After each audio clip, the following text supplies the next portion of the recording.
Hey, if you believe Jesus, you'll have eternal life. Mike Ravalski here again with the Holy Bible, King James Version with the Old and New Testaments. And I've been going around preaching and teaching the good news that if you believe Jesus, you'll have eternal life. And also letting people know the Holy Bibles and the King James Versions have been at the Dollar Tree with the Old and New Testaments. And I've been giving these out for free, and people could do likewise. You could check your local Dollar Tree, see if they have Holy Bibles, and give them out free, Lord willing.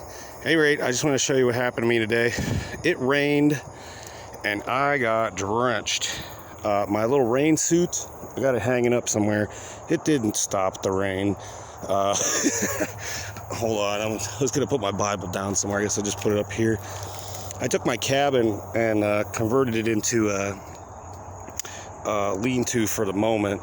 So I got a convertible here when it comes to log cabins. And I wanted to try to kind of like heat up my stuff and dry it out a little bit. You're not supposed to expose your boots to like direct heat, but I figure some heat wouldn't be a bad idea. So I'm kind of standing in front of the fire trying to dry out a little bit.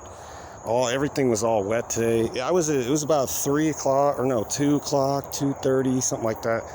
Just got off the phone with my dad, and it started raining, and then finally went into the Dollar Tree because I was behind the Dollar Tree talking to him, and I was thinking maybe it'll just pass in a few moments or whatever.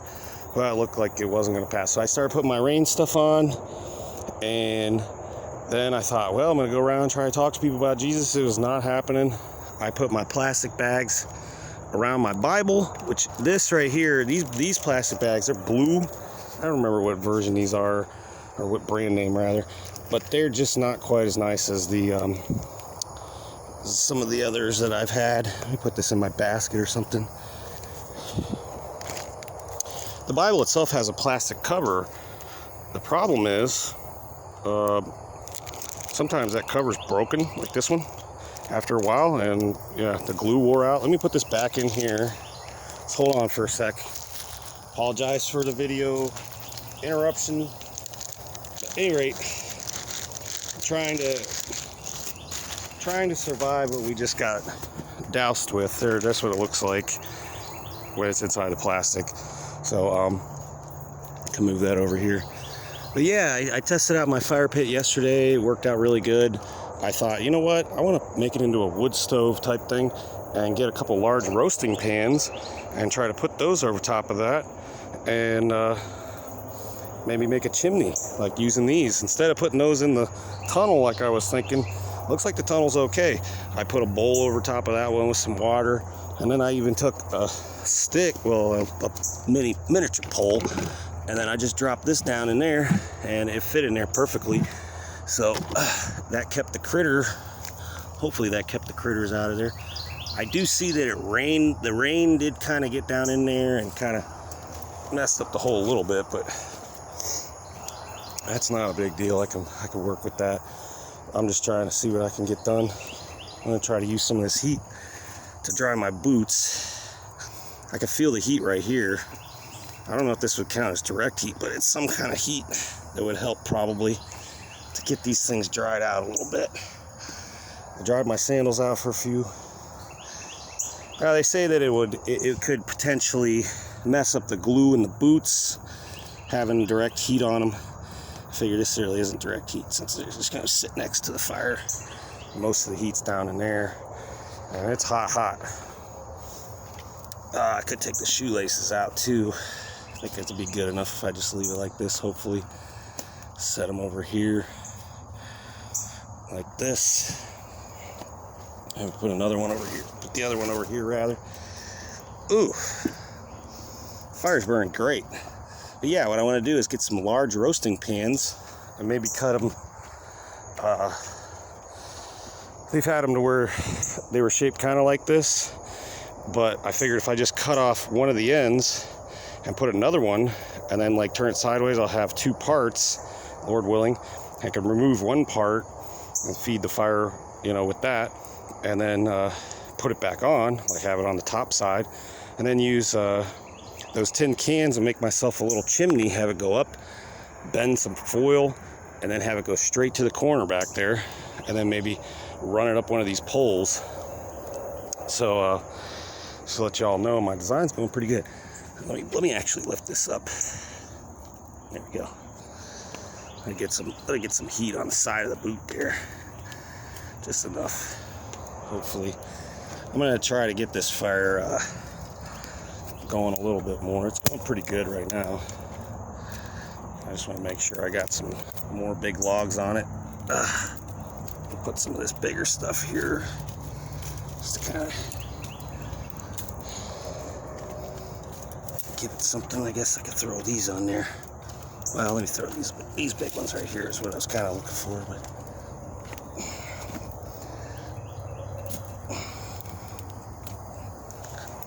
I like this fire pit idea. That's going to start smoking, it looks like. It's going to take a little bit for that to catch. But yeah, a lot of this wood was wet. I got it going with some toilet paper and some hand sanitizer. And it took me 2 tries. First try, the wood was just so wet. I didn't even have any duct tape unless I want to peel some off my bike or whatever. I was going to get duct tape today. In fact, that was one of my main supply ingredients. At any rate, just getting ready it's getting close to dark. I mean, here's some blue in the sky. Oh yeah, let me tell you something else. This is pretty cool. When I was riding my bike home today and getting soaking wet with the rain, I could even feel the water was in my shoes. I went under this bridge, and the Bible does, teach us to pray our Father's Prayer, give us our daily bread. And it teaches in the Bible that God will provide for us and all this stuff. Jesus fed 5,000 people, with two fish and several loaves, 5 loaves or whatever. Well, I go under the bridge, and I just barely caught a glimpse of this food that was sitting under the bridge. It was brand new from Walmart or something. It was a loaf of great value bread and some fully cooked ham that said 97% fat free. And let me flip my boots around. And somebody had cooked up some bacon. Anyway, basically I'm like, okay, yeah, I get it. God's providing for me to get some food here, because I was gonna go home without anything. I was like, I'm soaked. What am I supposed to do? So yeah, that's pretty much it. I ended up with, and there were slices of cheese, a giant eggplant. It was like huge, and a banana. All as I was riding home. So I picked it up, put it in my basket. It was pouring down rain as soon as I got out from under that bridge, and just booked it over here. And I just went around here, got a little bit of firewood. Took me about 10-15 minutes, and stashed it up in here. And I took the cover off after I got the fire going, because I thought, you know what, I could do that if I want to. I don't have to have a cabin. I can make it a lean-to. I also heard that Dakota fire pits were actually kind of didn't get so much of the heat spread around. So I mean, when I saw Corporal doing his cabin thing, he had these all-weather blankets which had a reflective mylar type surface, and I thought maybe I'd use something like that, like an emergency blanket, maybe just clip it to the opposite end of this or these two, and see if that would work. I could do all kinds of stuff with insulating. I mean, from as cheap as it gets to like buying some aluminum foil. I don't want to make this an oven, where I'm the one getting cooked in it. But during the wintertime, it has gotten cold to where it might have been like 20 degrees sometimes, and it's just nice to have a little space. My other idea is, for $1, I could get some drop cloth, and Lord willing, 9 by 12 feet for $1 would be enough to cover both sides. I could cut it in half, and then I could remove these parts and tie them up and back to one of these poles back here, Lord willing, and then cut out, cut it out like this and come around like this, and then have it overlap a little bit, so I have like a door I can go through, and then just clip it with clothespins, and then do the same thing on the other side except for the cut in the middle, and I'll still have light coming in. So I'd be like, Lord willing, I should still have some light inside my cabin, and it should also it would seem like it would keep the heat in a little bit better. And with a nice little chimney coming up and out the back. It seems like that would be a really good idea. So I'm stoked about that. I'm stoked about a what do they call it? A stovepipe? I'm stoked about that stovepipe. So some guy today, his name is Tom, he told me that's what they called him. He had a little dog that he was carrying with him, and his little dog had a little garment on it that said, "You must be born again." I think it was on the left side. It said, "You must be born again," and on the right side it said, "Jesus saves." At any rate, hopefully my boots are drying out. They were soaked. I mean, I was squishing around in these things, so it's my hope that maybe they'll dry out a little bit. I don't want to overdo it. I just want to get something done there. It does. And my pants, I think they're drying out a little bit from me being around the fire a little bit. Can only stand it so much.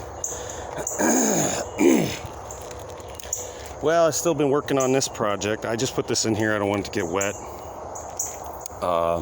It's really not that bad out here. But the whole idea with this that I've also been working on is I want to try to get these printed, try to make some sort of small, easy print operation that any church can get involved with and learn about. And I'm looking for sponsors, people that want to help. I mean, I'm trying to keep this as cheap and easy as possible. Just if we could just get one Bible printed just to start, that would be amazing. I don't want to do it all on my own, so I'm looking for some help. And yeah, these bags did keep the Bible dry today, so I ran it by my pastor that I did find somebody who would maybe like to help, and so we're going to work on that hopefully here later on. Anyway, just want to make a quick video. I hope you all like it. Mike Ravolsky in the woods trying to dry off from an hour's worth of tsunami, or no, not tsunami, like monsoon like rain. It wasn't a tsunami, but everything was looked like it was flooding all fast. It was a flash flood everywhere. I'm glad I made it back here. So anyway, that's pretty much it. I hope you all liked the video, and y'all have a blessed one.